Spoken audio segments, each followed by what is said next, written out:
I don't need your authorization. Those 5 words changed everything. Brandon Sullivan stood inches from my desk, one hand hovering over my keyboard like it belonged to him, eyes bright with the confidence of someone who had never been forced to clean up his own mistakes. He said it casually, almost cheerfully, as if he were announcing a minor update instead of dismantling a safeguard that had protected this company for nearly a decade. This whole bottleneck is getting rewritten, he added. We're moving forward. I should have stopped him. Should have reminded him that a Stanford MBA didn't override governance, that having a last name carved into marble in the lobby didn't grant root access to systems he didn't understand, that authority isn't inherited, it's documented. But I didn't say a word. I stood there, hands relaxed at my sides, heartbeat slow and even, and watched as he deleted an access control I'd spent 7 years designing, testing, defending, and quietly improving. What Brandon didn't realize, what he never once bothered to ask, was that every keystroke he made was being logged, time-stamped, cross-validated, stored redundantly in systems he didn't even know existed. And in 48 hours, that arrogance would cost him everything. My name is Iva Hayes. I'm 48 years old, and I've spent most of my adult life watching smart people make very expensive mistakes. 8 years ago, Titan Dynamics recruited me out of a defense contracting role I still can't fully discuss. 6 years active Navy before that. When failure means people get hurt, you learn systems thinking fast. You learn that protocols aren't obstacles, they're guardrails. That documentation isn't bureaucracy. It's proof. And that the chain of command only matters if everyone respects where it begins and where it ends. Titan didn't just need someone who could lock systems down. They needed someone who understood what not to lock, and more importantly, how to prove on paper, in court, and to regulators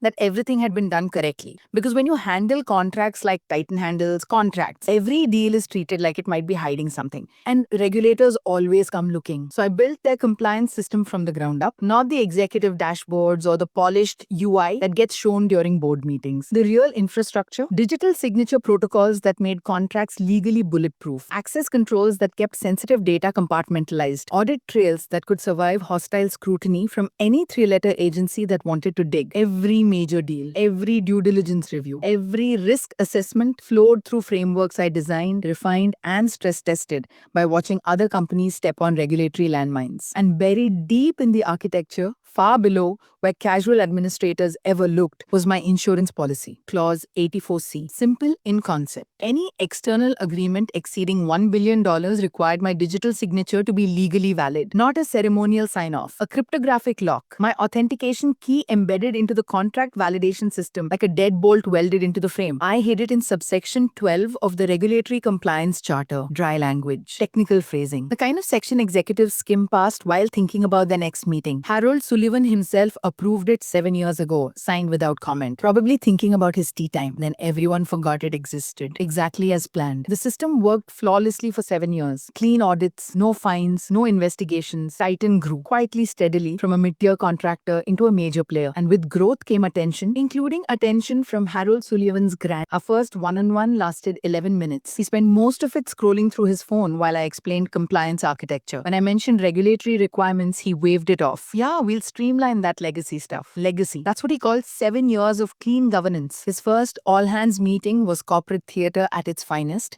He said modernize 11 times in 20 minutes, talked about eliminating friction, optimizing velocity, leveraging AI-driven compliance solutions. The younger employees applauded. The veterans, the ones who remembered enforcement actions and quiet settlements, didn't. By week 3, he'd hired Velocity Solutions, Series B darlings, adaptive security, machine learning compliance engines. When I asked their lead consultant what happened, when the AI trusted the wrong person, he shrugged. We'll pivot.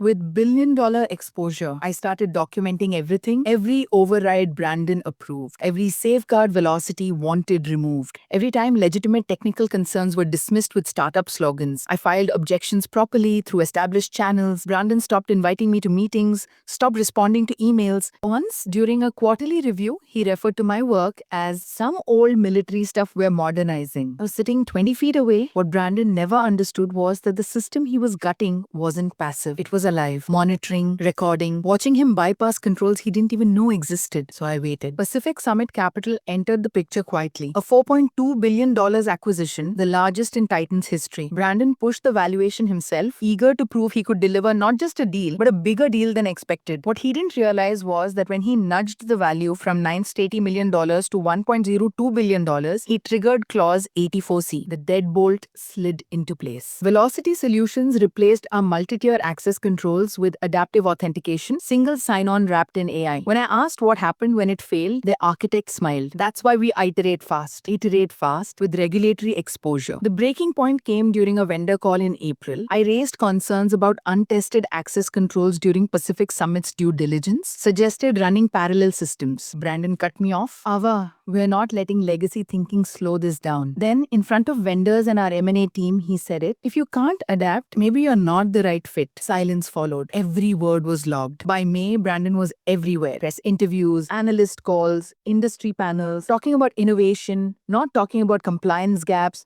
not talking about audit trails that now vanished into cloud dashboards no one could verify. The morning he finally crossed the line, he stormed into my office without knocking, slammed a red folder on my desk. Why are you blocking PS7? I didn't look surprised because it crossed the 84C threshold yesterday. His face turned red. This is obstruction. No, I said calmly. This is governance. He demanded I sign. I refused. He suspended me on the spot. No HR, no paperwork. I packed my laptop and walked straight to the lobby. Jonathan Hayes from Pacific Summit was waiting there. When I explained, his expression changed instantly. He suspended you? Yes. And without your signature, the deal is non-compliant and uninsurable. He cancelled the signing within minutes. The board session that followed lasted 3 hours. I wasn't invited. I didn't need to be. By that evening, the phone rang. Ava, said Richard Torres, board chair, would you consider staying on as an independent compliance authority? I named my terms. They accepted. The deal closed quietly days later. No champagne, no cameras. Just my authentication key unlocking $4.2 billion with a soft confirmation ping. Brandon resigned shortly after, pursuing new opportunities. My consulting contract was worth $3.8 million annually. Harold Sullivan called once, thanked me. No excuses, no apologies. 6 months later, I work with 5 major firms now. Companies that understand